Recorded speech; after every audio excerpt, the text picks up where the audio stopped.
time has expired. The question is the motion be agreed to, and I give the call to the member for Goldstein. Well, thank you, Deputy Speaker. It's lovely to see you in the chair this afternoon. And it's a great pleasure to be able to speak on this important motion, Deputy Speaker, because when we think about the principles of liberalism that motivate myself and our party, there are many things. We believe in people's freedom to be able to pursue their own lives and opportunity to empower individuals and citizens to be able to live out the fullness of their success. We believe in responsibility to each other and our sense of mutualism to make sure that we can live out our lives understanding our obligation to each other.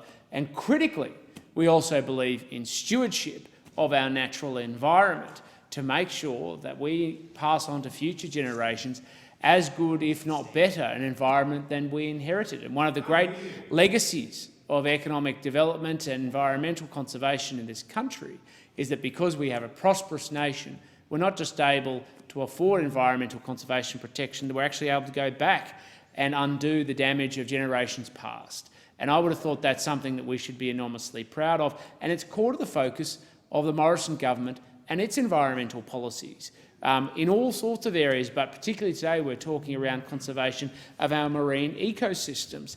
And this is incredibly important to me, Deputy Speaker, because I know you used to live in the Goldstein electorate, don't you? You've got that wry smile on your face where you know it to be true, even though you try and hide it in your bunker in the Sunshine Coast. And when you used to do that, you also knew, living in a nearby suburb to the one that I live, that the beauty of the Goldstein electorate is that it is hugged by Port Phillip. And Port Phillip is our greatest local natural asset.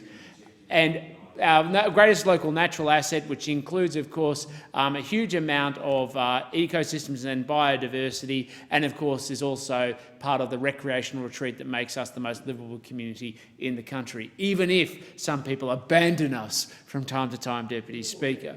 And part of that is having the Ricketts Point Marine Park. And the Ricketts Point Marine Park is a local ecosystem which provides for lots of different aquaculture and aquaculture and diversity within our community, which enables people to go and see the full benefits of our local waterways. And one of the things that we've done, Deputy Speaker, as a local community is focus on what it is we need to do to address the issues of runoff from pollution into Port Phillip that has an impact on our local beaches. And so late last year, we held a water forum, in fact, working cooperatively, to his credit, with the member for Macnamara, who both share responsibility for Elsternwick Park and Elster Creek, that flows into Elwood Canal, which becomes the pathway out to water to Port Phillip, and the runoff, which leads to environmental pollution in Port Phillip. We held a water forum to try and bring together the interest groups to say, what is it that we need to do to fix the issues of environmental pollution and runoff into Port Phillip so we have a healthier local environment. But that's what we're talking about at the local level on our side, a sense of responsibility and stewardship to the community that I love. But we're also focusing as part of the broader agenda of what we're doing to protect the Great Barrier Reef. Now, I heard before the Labor members being derisitory because we've committed $450 million towards the conservation of the Great Barrier Reef, and I'm immensely proud that we've done that, because in comparison to the previous Labor government, who did not prioritise the conservation of Great Barrier Reef, they weren't mindful of the impact that the environment was having on future generations and being able to enjoy our beautiful marine parks, and we've made it a pillar and a focus of what we're doing.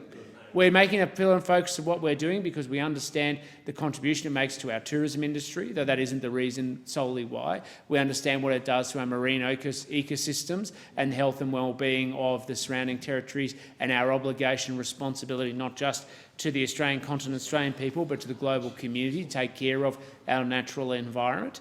But we also understand how critically important it is to take care of the Great Barrier Reef because it is a marine park that has so much going for it, and we want to celebrate its success. And so, yes, we absolutely have committed $450 million towards its conservation, because we have had bleaching events and we want to address that and repair the damage that's been done past. And of course, this sits across a long legacy of initiatives from the Liberal and National parties focusing on environmental stewardship, from our reduction in pollution to, of course, our investment. In fact, John Howard's government was the first to create an oceans policy in 1998. It's consistent. The honourable member's time has expired.